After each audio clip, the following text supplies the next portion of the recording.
யாழ் சிறியின் பிரதான செய்திகளுக்கு செல்ல முன் முதலில் தலைப்புச் செய்தி. நோன்பு பெருநாள் தொழுகையிலும் தாக்குதல், பாலஸ்தீனியர்களை கொன்றளித்த இஸ்ரேல் படைகள்.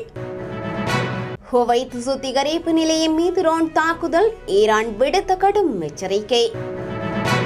ஈரானில் அவலம் 204 அப்பாவி சிறுவர்கள் பலி, ஈரான் செம்புரை சங்கம் அதிர்ச்சி தகவல். சர்வதேச சட்டமீறல்களை கண்டிக்க அரசாங்கம் அஞ்சுவது ஏன்? நாடாளுமன்றத்தில் எதிர்க்கட்சி தலைவர் சஜித் கேள்வி. மட்டக்களப்பில் அதிர்ச்சி சம்பவம், கிணற்றிலிருந்து இளந்தாய் உயிருடன் மீட்பு, மேலும் பல உடல்கள் இருப்பதாக வாக்குமூலம். ஈரான் கப்பலுக்கு அனுமதி வழங்காமைக்கான காரணத்தை வெளியிட்ட ஜனாதிபதி. ஈரான் மற்றும் மத்திய கிழக்கில் நிலவும் போர் சூழலில் இலங்கை அரசு சர்வதேச சட்டங்களை மீறிய தாக்குதலை பற்றி ஏன் உத்தியோகபூர்வ அறிக்கை ஒன்றையும் வெளியிடவில்லை என்று எதிர்க்கட்சித் தலைவர் நாடாளுமன்றத்தில் கேள்வி எழுப்பினார். ஜனாதிபதி அனுரகுமார திசாநாயக்க நாட்டின் நடுநிலை பார்வையை முன்னிறுத்துவதாக ஏற்கனவே தெரிவித்துள்ள நிலையில் எதிர்க்கட்சித் தலைவர் அரசாங்கம் சர்வதேச சட்டங்கள் மற்றும் நெறிமுறைகளை பின்பற்ற தவறியதை கண்டித்து இது கண்டனத்துக்குரியதாகும் என வலியுறுத்தியுள்ளனர். அவர் நாட்டின் கடுமையான எரிசக்தி நெருக்கடிகள் மற்றும் பொருளாதார சிக்கல்களை சமாளிக்க பல ஆக்கப்பூர்வ யோசனைகளை அரசாங்கத்துக்கு முன்வைத்து மக்களின் நலனுக்காக அரசாங்கம் எடுக்கும் அனைத்து தீர்மானங்களும் எதிர்க்கட்சியாக முழுமையான ஆதரவை வழங்குவதாகவும் தெரிவித்தார். மக்கள் நலனுக்காகவும் சர்வதேச பொறுப்புகளை மீறாமல் நடுநிலை வகிப்பதற்கும் அரசாங்கம் தார்மீக பொறுப்புடன் செயற்பட வேண்டும் என அவர் மீண்டும் வலியுறுத்தியுள்ளார். மட்டக்களப்பு படுவான் பெருநில பகுதியில் அதிர்ச்சியை ஏற்படுத்திய கோர சம்பவம் ஒன்று இன்று வெளிச்சத்துக்கு வந்துள்ளது. தாந்தாமலை நெல்லிக்காடு வயல்வெளியில் அமைந்துள்ள கிணறு ஒன்றிலிருந்து இளம் தாய் ஒருவர் உயிருடன் மீட்கப்பட்டுள்ளார். மீட்கப்பட்டவர் கொத்தியாபுலியை சேர்ந்த 27 வயதான குகநாதன் ரன்ஸ்கா எனும் இளந்தாய் ஆவார். இவர் நேற்று தனது குழந்தையுடன் மட்டக்களப்பு நகரத்துக்கு நகை அடகு வைப்பதற்காக சென்ற பின்னர் காணாமல் போனதாக உறவினர்கள் தெரிவித்துள்ளனர். இந்த நிலையில் இன்று காலை குறித்த வயல்வெளியில் உள்ள கிணற்றிலிருந்து அவர் உயிருடன் மீட்கப்பட்டுள்ளார். அவருடன் சென்ற குழந்தை அருகிலுள்ள வயல்வெளியில் அழுது கொண்டிருந்த நிலையில் மீட்கப்பட்டுள்ளது. மேலும் அதிர்ச்சிகரமான குறித்த கிணற்றுக்குள் பல நாட்களுக்கு முன் இருந்ததாக சந்தேகப்படும் அடையாளம் தெரியாத ஒருவரின் சடலம் அழுகிய நிலையில் காணப்பட்டுள்ளதாக தகவல் தெரிவிக்கின்றன. மீட்கப்பட்ட இளந்தாய் தற்போது மட்டக்களப்பு போதனா வைத்தியசாலையில் அவசர சிகிச்சை பிரிவில் சிகிச்சை பெற்று வருகின்றார். மேலும் அவரது நகைகள் களவாடப்பட்டுள்ளதாக தெரிவிக்கப்படுகின்றது. இந்த சம்பவம் தொடர்பாக போலீசார் மேலதிக விசாரணைகளை மேற்கொண்டு வருகின்றனர்.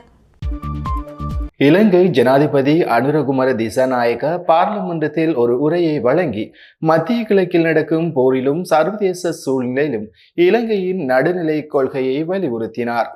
அதன்படி ஈரானிய கடற்படை கப்பல்களுக்கு அனுமதி வழங்கப்படவில்லை என ஜனாதிபதி அனுரகுமார திசாநாயக்க தெரிவித்துள்ளார். மத்திய கிழக்கில் நடப்பது போர் சூழல் மற்றும் சர்வதேச அழுத்தங்களை கருத்தில் கொண்டு இது ஒரு முக்கிய முடிவாகும் எனவும் இலங்கை நடுநிலை அரசியலின் நிலைத்திருப்பதை முன்னுரிமையாக கொண்டுள்ளது என்றும் ஈரான் மற்றும் அமெரிக்காவின் கோரிக்கைகள் ஆய்வில் எடுத்த போதும் நாட்டின் நடுநிலை கொள்கைகளை பாதிக்காத வகையில் முடிவுகள் எடுக்கப்பட்டுள்ளன.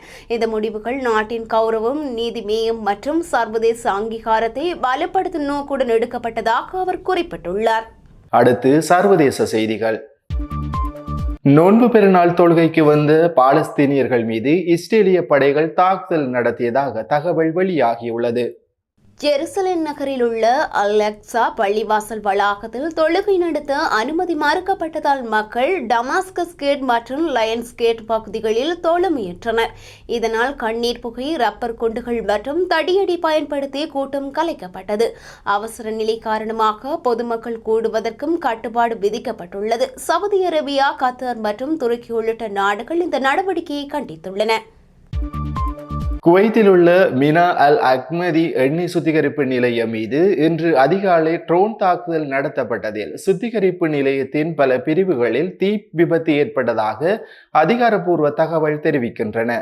குவைத் பெட்ரோலிய கார்ப்பரேஷன் வெளியிட்டுள்ள அறிக்கையில் தாக்குதலுக்கு பின்னர் முன்னெச்சரிக்கை நடவடிக்கையாக சில ஆலைகள் தற்காலிகமாக மூடப்பட்டதாகவும் அவசர சேவை குழுக்கள் தீயை கட்டுப்படுத்த தீவிரமாக செயற்பட்டு வருகின்றன என்றும் குறிப்பிட்டுள்ளது.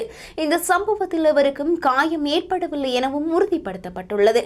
இதனையடுத்து ஈரான் கடும் எச்சரிக்கை விடுத்துள்ளதாகவும் தனது உட்கட்டமைப்புகள் மீண்டும் தாக்கப்பட்டால் கடுமையான மற்றும் கட்டுப்பாடற்ற பதிலடி வழங்கப்படும் என அந்நாடு தெரிவித்துள்ளது.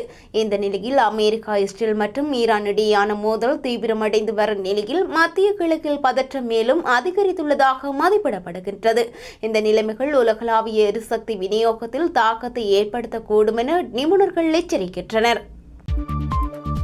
ஈரான் செம்பறை சங்கம் அறிவித்ததாவது: ஈரான் மீது நடைபெற்ற வான்வழி தாக்குதல்களில் இதுவரை 204 சிறுவர்கள் கொல்லப்பட்டுள்ளனர். இதில் 53 பேர் 5 வயதுக்குட்பட்ட குழந்தைகள், மேலும் 2 கர்ப்பிணி தாய்மார்களும் அடங்குகின்றனர். போர் தொடங்கிய முதல் நாள் முதல் இதுவரை 18,000க்கு மேற்பட்ட பொதுமக்கள் காயமடைந்துள்ளனர். தாக்குதலால் 498 பாடசாலைகள், 251 மருத்துவமனைகள் மற்றும் 17 செம்பறை சங்க மையங்கள் சேதமடைந்துள்ளன. அதே நேரத்தில் 70,000க்கு மேற்பட்ட குடியிருப்பு அலகுகள் முற்றிலும் சேதமடைந்துள்ளதாக செம்பறை சங்கம் தெரிவித்துள்ளது. குழந்தைகளும் கர்ப்பிணி தாய்மார்களும் இலக்கு வைக்கப்படுவது இனி இராணுவ சம்பவமாக இருக்காது. இது மனித கண்ணியத்தை மீறும் மிக மோசமான செயல் என்று செம்பறை சங்கம் கண்டனம் செய்துள்ளது.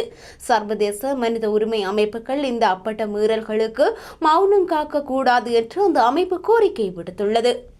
இத்துடன் யாழ்சிரியின் செய்திகள் நிறைவடைகின்றன. உடனுக்குடன் செய்திகளை அறிந்து கொள்ள யாழ்சிரி மீடியா இணையதளத்துக்கு பிரவேசியுங்கள். நன்றி, வணக்கம்.